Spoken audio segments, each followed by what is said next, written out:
106.5.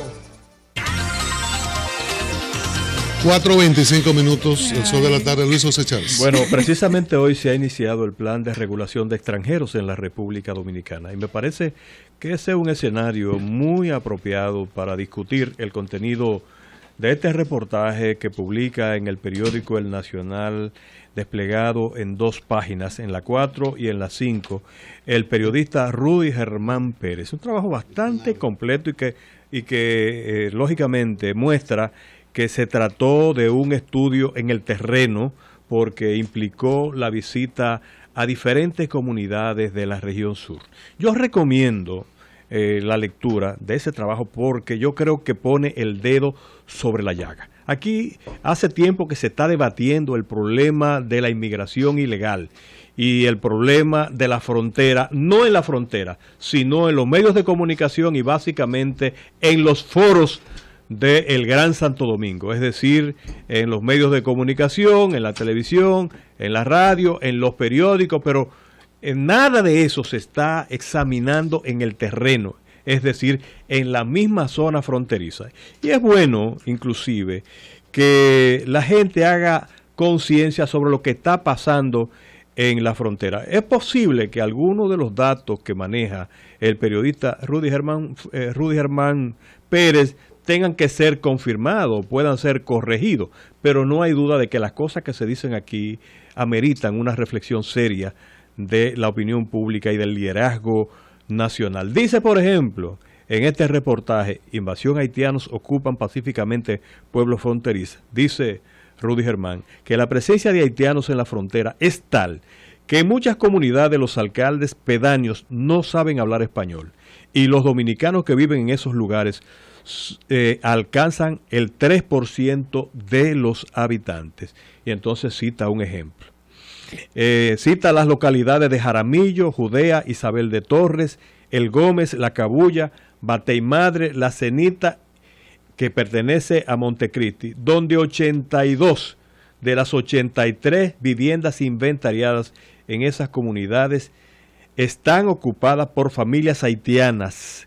Y la restante, es decir, de las 83, una está ocupada por un dominicano que es propietario de una de esas viviendas y está casado con una joven haitiana. Dice Rudy Germán en este trabajo que el primer gran escollo para dominicar la frontera está en que más del 60% de los habitantes de las provincias fronterizas de Pedernales, Independencia, Elías Piña, Dajabón y Montecristi son ciudadanos haitianos o son hijos de personas nacidas en el hermano país que se trasladaron a la República Dominicana en busca de sobrevivencia frente a la pésima situación económica y social que vive ese pueblo. Y entonces también destaca, yo no sé si ese dato está confirmado, pero sería interesante que en algún momento consultemos al ministro de Defensa, que los 382 kilómetros de la línea fronteriza son vigilados por apenas 1.500 soldados del CESFRON, que es el organismo especializado de las Fuerzas Armadas en el cuidado de la frontera. El Cuerpo Armado, bajo las órdenes del general Santo Domingo Guerrero Clase, mantiene una vigilancia en los cruces fronterizos entre Pedernales y Anceapitre, Jimaní, Malpase, Elías Piña y Veladere, Dajabón y Juana Méndez y Montecristi y Cabo Haitiano. También a lo largo de la carretera internacional, donde la población es casi inexistente.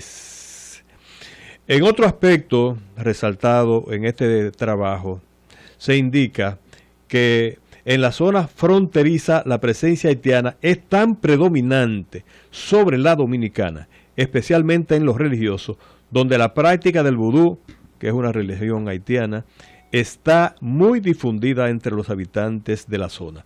Las emisoras que se escuchan en la región son mayoritariamente haitianas y difunden música y orientaciones en creole y francés dirigidos generalmente a la población haitiana. Bueno, sobre esto tenemos que decir que desde hace mucho tiempo se sabe que hay numerosas comunidades rurales de la zona fronteriza de diferentes provincias fronterizas que prácticamente han sido despoblados de gente que por falta de incentivos, que por falta de empleo, que por falta de oportunidades para crecer, para educar a su familia, para vivir con cierta dignidad, han tenido que abandonar sus comunidades. ¿Y qué pasa cuando se van los dominicanos y abandonan esas comunidades rurales? Bueno, que generalmente en esos lugares se establecen los migrantes haitianos, que lógicamente tienen posiblemente, con todas y las precariedades que viven esas comunidades, tienen mejores oportunidades que las que tienen en el pueblo haitiano.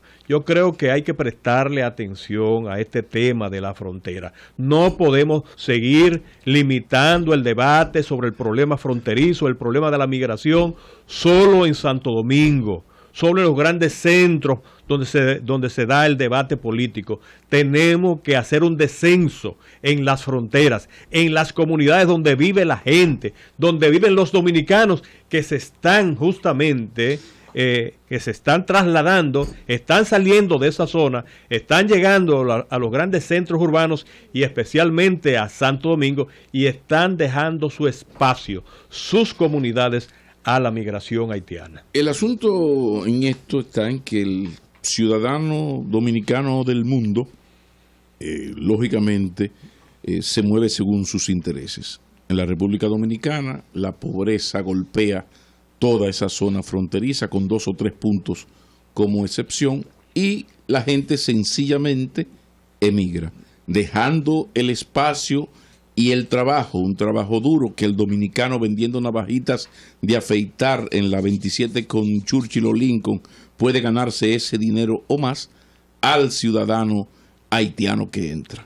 Aquí, en el centro de todo esto, está lo que no es posible hacerse aquí, porque el tejido industrial dominicano, la agropecuaria, la construcción, gira en torno a esta mano de obra. En el caso de la frontera, hay que ir un día, que lo hice hace algún tiempo, a uno de estos mercados binacionales y ver, por ejemplo, Dajabón, cómo se va dando en Dajabón y zonas aledañas toda una fusión pacífica y cómo se van entendiendo esas comunidades. Todo esto es parte de esos problemas. Primero, la incapacidad del Estado dominicano para ejercer su soberanía, y un asunto de hasta cierta lógica. Aquí el lavado de activos, el narcotráfico, la corrupción con impunidad, bueno, ha provocado que mucha gente se pueda ganar la vida, entre comillas, con poco esfuerzo. Si yo puedo ganarme la vida, insisto, vendiendo navajitas de afeitar o aparqueando, como se dice ahora, aparqueando autos en la zona colonial, yo jamás voy a ir a echar un día en una finca de arroz. Entonces existe ese ciudadano empobrecido haitiano que sí está dispuesto. Es un poco como el servicio. Estamos reconociendo implícitamente, Pablo, con tu explicación, que no existe una política del Estado dominicano para incentivar, ¿no?, la permanencia de los dominicanos en esas comunidades fronterizas. El problema no es asunto de incentivo o no. Pero el asunto es de soberanía. Eso lo hacen los estados. El dominicano, eso lo hacen los estados. Perdóname, porque el dominicano emigra por un derecho que tiene de emigrar por donde está la cosa, donde la situación esté mejor. El asunto está en que este país, todo trabajo duro, hace tiempo que lo están haciendo. Y si lleváramos las cosas que la gente viene a buscar aquí. Ya termino. ¿Qué tú crees? Ya termino.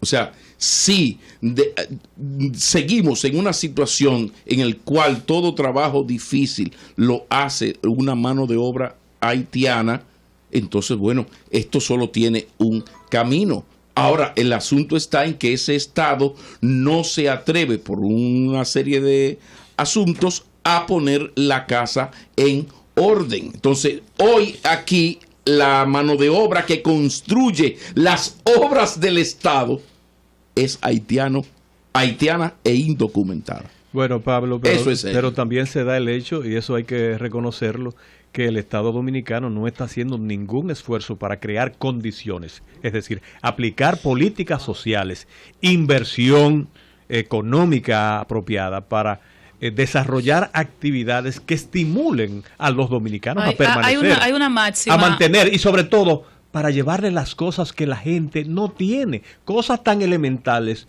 no digo empleo, cosas tan elementales como la escuela, cosas tan elementales como el deporte, cosas tan elementales como servicios públicos de agua, de energía eléctrica. Es decir, ese tipo de cosas que la gente no recibe en sus comunidades, la gente termina realmente por buscarla en otro sitio. Hay una máxima que dice que las fronteras viven de la frontera vive de la frontera, ni siquiera de las capitales de los países.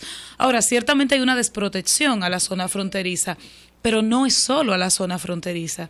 Históricamente los gobiernos se han concentrado en las grandes ciudades. Está abandonado Jimaní y sus campos, pero no crea que los campos de Moca están menos abandonados por el gobierno. Es evidente, no es prioridad. Cambio y fuera, amor.